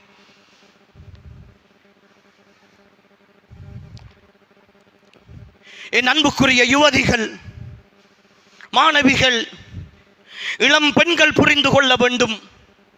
யாரோ ஒருத்தனுக்காக, அவன் தந்த சில நம்பிக்கைகளுக்காக, அவன் தந்த சில ஆறுதல் வார்த்தைகளுக்காக, அவன் தந்த சில அன்பளிப்புகளுக்காக, அவனுடைய பொருளாதாரத்திற்காக, அழகுக்காக என்று உங்களை வளர்த்தெடுத்த ஒட்டுமொத்த பெற்றோருடைய நம்பிக்கைகளையும் நீங்கள் உடைத்தெறிந்து விட்டு அவர்கள் வேண்டாம் என்று சொல்லிவிட்டு வாழ்ந்தால் அவனோடு தான் வாழுவேன் என்கிற நிர்பந்தத்தையும் கஷ்டத்தையும் பெற்றோருக்கு ஏற்படுத்தி அவன் பொருத்தமானவன் இல்லை என்று தெரிந்த பொழுதும் கூட உங்களுடைய அழுத்தத்தால், உங்களுடைய பிரச்சனையால், உங்களுடைய சிரமங்களால், நீங்கள் போராடுகிற போராட்டங்களால் வேண்டா வெறுப்பாக உங்களுடைய பெற்றோர் மனவிருப்பமின்றி அந்த திருமணத்திற்கு சம்மதித்து, அல்லது அவர்களுடைய மனவிருப்பமின்றி நீங்கள் வீட்டை விட்டு வெளியேறி சென்று அவர்களை கஷ்டப்படுத்தி வாழுகிற இந்த வாழ்க்கையால் தெளிவாக குறித்து வைத்துக் கொள்ளுங்கள், நீங்கள் சந்தோஷமாக இருக்கவே முடியாது. இது அல்லாஹ்வுடைய மார்க்கம். இந்த வாழ்க்கை அல்லாஹ் தந்த வாழ்க்கை. அந்த ரப்பு தான் وَقَضَى رَبُّكَ أَلَّا تَعْبُدُوا إِلَّا إِيَّاهُ وَبِالْوَالِدَيْنِ إِحْسَانًا. தன்னை தவிர யாரையும் வணங்காதீர்கள், பெற்றோருக்கு உபகாரம் செய்யுங்கள். அனிஷ்குர் லீ வலிவாலிதைக், எனக்கும் உங்களுடைய பெற்றோருக்கும் நன்றியோடு இருங்கள் என்று கட்டளையிட்டவன் அந்த ரப்பு. எப்படி அவன் தன்னை தவிர அடுத்தவர்களை வணங்குவதை விரும்ப மாட்டானோ, அது ஒரு சாபத்துக்குரிய செயலாக இருக்கிறதோ, அதே போன்றுதான் பெற்றோரை நோவினை செய்துவிட்டு நீங்கள் தேடுகிற வாழ்க்கையால் நிச்சயமாக சந்தோஷமாக இருக்க மாட்டீர்கள். புரிந்து கொள்ளுங்கள் உறவுகளே, இது சாதாரணமான வார்த்தைகளும் அல்ல, விஷயமும் அல்ல. நாளை ஒரு நாள் நீங்கள் பெற்றோராக வந்து நிற்கிற பொழுது உங்களுடைய பிள்ளை, உங்களுடைய மகளோ மகனோ இன்னொருத்தனை கூட்டிக் கொண்டு வந்து நின்று உங்களை நடுவீதியில் வைத்து அவமானப்படுத்துகிற பொழுதோ நீங்கள் துடிக்கிற துடி இருக்கிறதே, உங்களுடைய பெற்றோரின் வலியை அல்லாஹ் உங்களுக்கு காட்டாமல் உங்களை மௌத்தாக்க மாட்டான். அந்த வலியை உணர்வீர்கள். இது சாதாரணமான வலி அல்ல. இங்க இருக்கிற பெற்றோர்கள் ஒவ்வொருவருக்கும் தெரியும் ஒரு பிள்ளையை வளர்த்தெடுக்கிற வழி. அந்த பிள்ளைக்காக, பிள்ளை பிறந்த நாளில் இருந்து தன்னை மறந்த பெற்றோர்கள் எத்தனையோ பேர் இந்த சமுதாயத்தில் இருக்கிறார்கள். ஒரு பெருநாளைக்கு ஆடை எடுப்பதென்றால் கூட பிள்ளைக்கு எடுத்ததற்கு பிறகுதான் அந்த தனக்கானதை தேடுகிற பெற்றோர். சாப்பாடு கூட தனக்கு எல்லாம் விருப்பமாக இருந்தும் பிள்ளை எதை சாப்பிடுவாள், எதை சாப்பிடுவான் என்று பார்த்து பார்த்து சமைத்து அதை கொடுத்த பெற்றோருக்கு துரோகம் செய்கிற இந்த பிள்ளைகள் எப்படி சகோதரர்கள் இந்த சமுதாயத்தில் உருவானார்கள்? ஆச்சரியமாக இருக்கிறது. அண்மையில் இப்படி ஓடி சென்ற ஒரு சகோதரியினுடைய விஷயத்தில் சமரசம் பேசுவதற்காக என்னையும் அழைத்து சென்றார்கள். அங்கு பேசப்பட்டது, கடைசியில் அந்த பிள்ளை எனக்கு பெற்றோரோடு வர முடியாது என்று சொன்ன பொழுது, அப்படி என்றால் உனக்கு பெற்றோர் வேண்டாம் என்று நீ எழுதி தருகிறாயா என்று அந்த பள்ளி நிர்வாகத்தால் கேட்கப்பட்ட பொழுது உடனடியாக அந்த பிள்ளை எழுதி கையெழுத்து வைத்து தந்தாள். எனக்கு உம்மாவும் வேண்டாம், வாப்பாவும் வேண்டாம், சகோதரர்களும் வேண்டாம், அவர்களுடைய சொத்துக்களும் வேண்டாம் என்று சொல்லி என்னுடைய சுய விருப்பத்தால் நான் எழுதி கையெழுத்திடுகிறேன் என்று சொல்லி அந்த பெண் கையெழுத்து வைத்து தந்த பொழுதுதான் அன்புக்குரியவர்களை அன்று வலித்த வலி. நான் ஒரு சாதாரணமானவனாக போயிருந்தேன். அந்த பெற்றோர்களுக்கு எப்படி வலித்திருக்கும் அந்த சபையில். இந்த வலிக்கான பிரதிபலனை அல்லாஹ் கொடுக்க மாட்டான் என்று நினைக்கிறீர்களா? இந்த வேதனைக்கான கூலியை அல்லாஹ் வழங்க மாட்டான் என்று நினைக்கிறீர்களா? எனக்கு அதைவிட யோசனை, எப்படி இப்படி பிள்ளைகள் உருவானார்கள்? 19 வயது பிள்ளை. அந்த பிள்ளை ஒரு படித்த பிள்ளை, சாதாரண தரத்தில் சிறந்த பெறுபேறு பெற்ற ஒரு பிள்ளை. உம்மா வேண்டாம், பாப்பா வேண்டாம் என்று சொல்லி எழுதி கொடுக்கிற அளவுக்கு பிள்ளைகளுடைய மனோநிலை இறுகி போன ஒரு காலகட்டத்தில் வாழ்ந்து கொண்டிருக்கிறோம். உறவுகளை புரிந்து கொள்ளுங்கள். நாம் இன்னும் எம் மடி மீது இருக்கிற பிள்ளைகளுக்கு மார்க்கத்தை கொடுக்க வேண்டிய, அதற்காக வாழ்க்கையை அர்ப்பணிக்க வேண்டிய கட்டத்தில் இருக்கிறோம். ஈமானிய சகோதரர்களே, மிக தெளிவாக இந்த விஷயத்தை நாம் உணர்ந்து கொள்ள வேண்டும். அன்புக்குரிய பெற்றோர்களே, இன்றைய நவீன நாகரிக சூழலில் வாழ்ந்து கொண்டிருக்கிற என் உறவுகளே, குறிப்பாக தந்தைமார்களே, உங்களை விழித்து நான் ஒரு சில விஷயங்களை சொல்லுகிறேன். வயதுக்கு வந்த ஆண் பிள்ளைகளையும் பெண் பிள்ளைகளையும் வீடுகளில் வைத்திருக்கிற தந்தைமார்கள் இந்த சபையில் இருப்பீர்கள். உங்களுடைய உள்ளத்தில் கை வைத்து சொல்லுங்கள், கடைசியாக உங்களுடைய மகளை கூப்பிட்டு ஒரு ஓயல் படிக்கிற 10ஆம் ஆண்டு படிக்கிற 11ஆம் ஆண்டு படிக்கிற அல்லது ஏஎல் எழுதிவிட்டு வீட்டிலே இருக்கிற உங்களுடைய பிள்ளையை கூப்பிட்டு அவளுடைய தலையை தடவி அவளுடைய நெற்றியிலே முத்தமிட்டு அவளை பக்கத்திலே இருப்பாட்டி உன்னுடைய தேவைகள் என்ன என்று சொல்லி அன்பாக அவளோடு நீங்கள் கடைசியாக பேசிய சந்தர்ப்பம் எப்பொழுது? தொழில் தொழில் என்று அலைகிறோம், கடை கடை என்று போகிறோம், வியாபாரம் வியாபாரம் என்று தேடுகிறோம். நல்ல விஷயம், தேட வேண்டும்.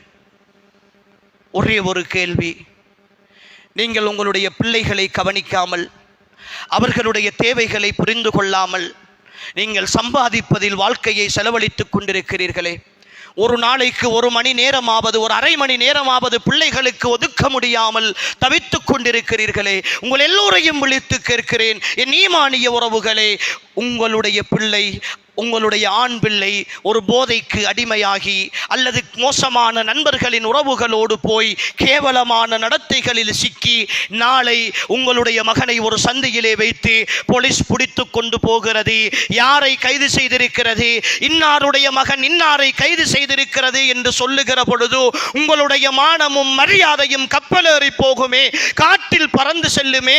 அந்த நேரத்தில் நீங்கள் சம்பாதித்த கோடிக்கணக்கான ரூபாய்களால் உங்களுடைய மானத்தையும் மரியாதையையும் மீட்டி தந்து வர முடியுமா? உங்களுடைய பிள்ளை அந்நிய ஆணோடு ஓடி போய் விட்டான் என்று வருகிற அந்த வார்த்தையில் யாருடைய மகள் போனாள் என்று கேட்கிற பொழுது இன்னாருடைய மகள் இன்னார் என்று சொல்லுகிற பொழுது என்னுடைய பெயரும் சேர்த்து அங்கு சொல்லப்படுகிற பொழுது என் மனது வலிக்கிற அந்த வலிக்கு நான் ஓடி ஓடி ஆண்டுக்கணக்காக சம்பாதித்த செல்வங்களை எல்லாம் ஈடாக கொடுத்தாலும் அந்த வலியை மாற்றிவிட முடியுமா? அப்படி முடியாது என்றால் உங்களுடைய பிள்ளைகளோடு கொஞ்சம் நேரம் எடுங்கள், உங்களுடைய பிள்ளைகளோடு கொஞ்சம் பேசுங்கள். எல்லாம் எங்களுடைய பிள்ளைகள் தான், எங்களுடைய உறவுக்காரர்களுடைய பிள்ளைகள் தான் இன்று போதைக்கு அடிமையாகி இருக்கிறார்கள், மோசமான கலாச்சாரங்களோடு வாழ்ந்து கொண்டிருக்கிறார்கள். தைரியமாக முன்வாருங்கள், அவர்கள் கேட்பார்கள், சொல்லுவோம். கழுத்தில் மாலை அணிந்து கொண்டிருந்த எத்தனையோ சகோதரர்களை சொல்லி நாங்கள் திருத்தி இருக்கிறோம். பள்ளிவாசலில் முன்சபிலே வந்து தொழுவான் சகோதரனின் வாலிபன், ஆனால் கழுத்திலே மாலை தொங்கிக் கொண்டிருக்கும், கையிலே செயின் போட்டிருப்பான், காதியிலே மின்னி போட்டிருப்பான். தெரியாது அவனுக்கு. சில நேரம் அவன் இது நாகரிகம் என்று நினைத்திருக்கிறான், நாகரிகத்தின் பேரால் எதையும் செய்யலாம் என்று நினைத்திருக்கிறான். அவன் நான் சொல்லிக் கொடுக்கவில்லை, தன்மையாக கூப்பிட்டு சொல்லுகிற தைரியமும் எனக்கு இல்லை. அடுத்தவர்களிடத்தில் பேசிவிட்டு போகிறேன், பாருங்கள் இவன் எப்படி போகிறான் என்று. தடுத்து பார்த்திருக்கிறோமா? சொல்லி பார்த்திருக்கிறோமா? அன்புக்குரிய சகோதரர்களே, இந்த சீரழிவுகளிலிருந்து மீட்டெடுக்கிற பொறுப்பு எம் அனைவருக்கும் இருக்கிறது. உறவுகளே, நாம் அல்லாஹுடைய மார்க்கத்தை நேசிப்போம், அல்லாஹுவை நேசிப்போம், அல்லாஹுடைய தீனை நேசிப்போம். இந்த உலகத்தில் அந்த நேசத்திற்காக யாரை இழக்க வேண்டி வந்தாலும் பரவாயில்லை உறவுகளே, அந்த நேசத்திற்காக யாரை இழக்க வேண்டி வந்தாலும் பரவாயில்லை. அல்லாஹுடைய மார்க்கத்தையும் அல்லாஹுவையும் இழந்து விடாதீர்கள் சகோதரர்களே. அதை இழந்து கொண்டிருக்கிறோம் உறவுகளே. ஏதோ ஒரு கட்டத்தில் தவறை செய்கிறோம். எதற்காக தெரியுமா?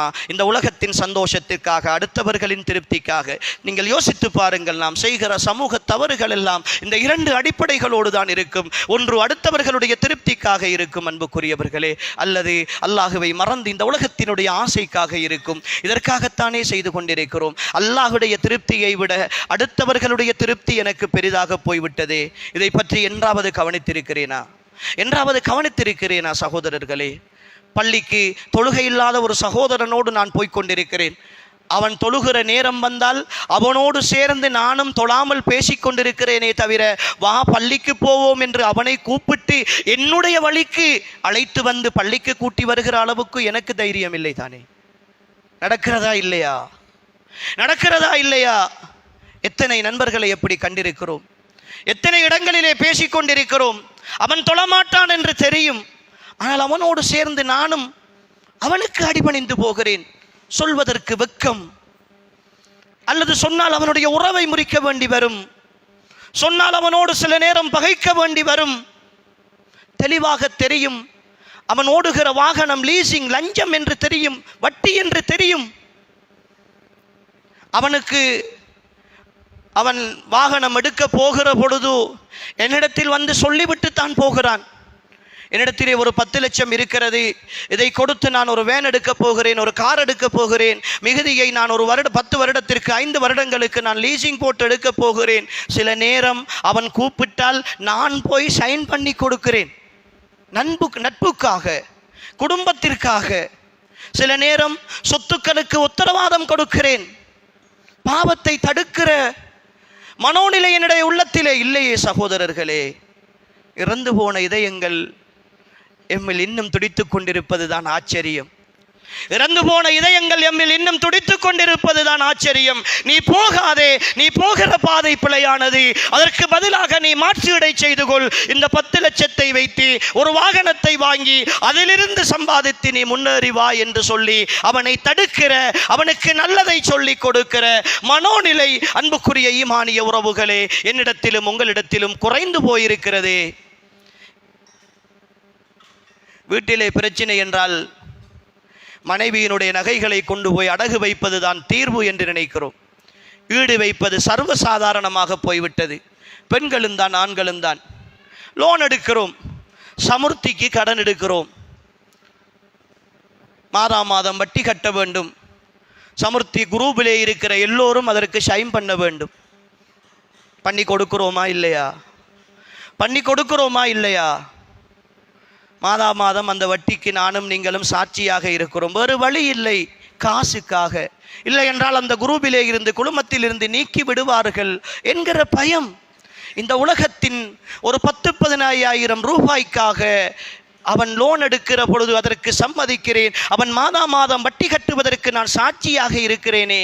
என் ரப்பு என்னை நாளை மறுமையில் நரகத்தில் தூக்கி போடுவானே. என் ரப்பினுடைய சாபம் அல்லாஹ்வின் தூதரின் நாவினால் எனக்கு விடப்பட்டிருக்கிறது என்கிற பயம் ஏன் சகோதரர்களை இல்லாமல் போனது? இந்த உலகம் அவ்வளவு முக்கியமாகிவிட்டதா? இந்த உலகம் அவ்வளவு முக்கியமாகிவிட்டதா? நீங்கள் ஓடி ஓடி சேர்த்த பணம் 9 மணிக்கு நீங்கள் ஜனாசா என்றால் 1 பைசா கூட, 1 சதம் கூட உங்களுக்கு உதவ மாட்டாது. என்ன வாழ்க்கை இந்த வாழ்க்கை? பேசிக்கொண்டிருக்கிற எனக்கு இந்த பேச்சை முடித்து வீட்டுக்கு போகிற நிச்சயமா? இங்கு கேட்டுக்கொண்டிருக்கிற நீங்கள் இங்கிருந்து கலைந்து உங்களுடைய வீடுகளுக்கு போவது உத்தரவாதமா? எதுவும் இல்லாத வாழ்க்கையில் இந்த மார்க்கத்தை புறக்கணிக்கிற அந்நிய கலாச்சாரங்களோடும் சீரழிவுகளோடும் மோசமான பெரும்பாவங்களோடும் வாழ்ந்து கொண்டிருக்கிறோமே. இதை மாற்ற மாட்டோமா?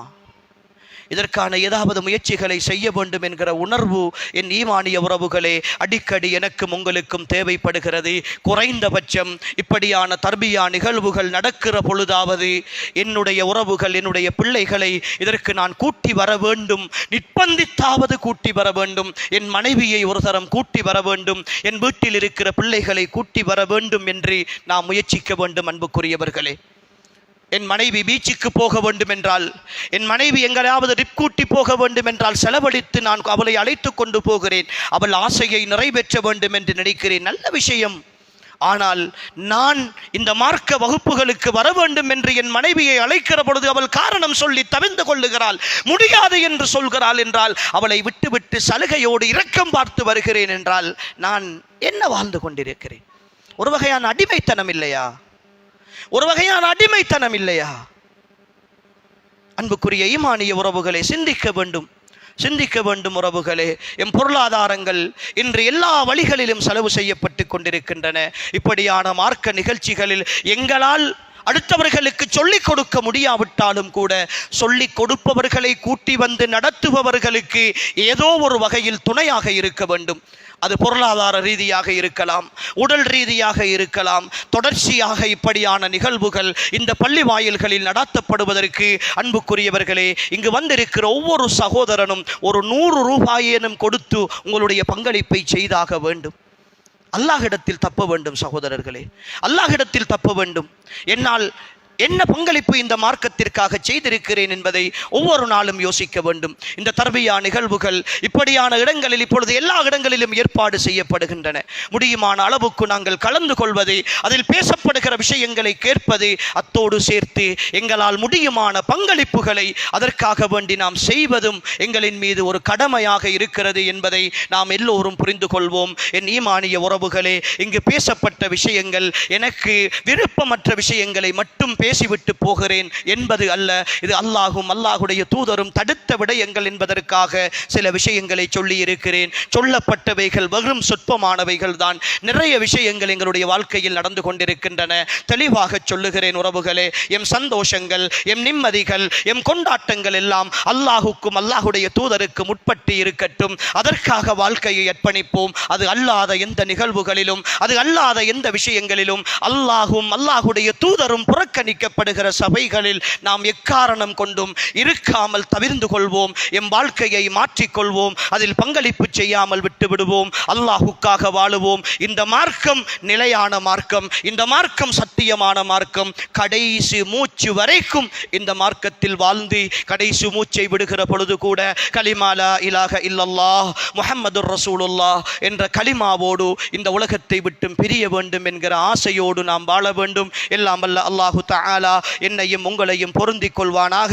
வாழும் காலமெல்லாம் அவனுக்கு கட்டுப்பட்டவர்களாகவே வாழ்ந்து, இந்த மார்க்கத்திற்காக வாழ்ந்து, இந்த மார்க்கத்தில் நிலையாக இருந்து, இந்த மார்க்கத்தில் இருந்தே அல்லாஹுக்காக விடைபெறுகிற நல்ல மக்களுடைய கூட்டத்தில் அல்லாஹ் என்னையும் உங்களையும் சேர்த்தருள்வானாக. ஹாதா மா இந்தி வல் இல்மு இந்தல்லாஹ் வ ஆகிரு தஅவானா அனில் ஹம்துலில்லாஹி ரப்பில் ஆலமீன். வஸ்ஸலாமு அலைக்கும் வ ரஹ்மத்துல்லாஹி வ பரகாத்துஹு.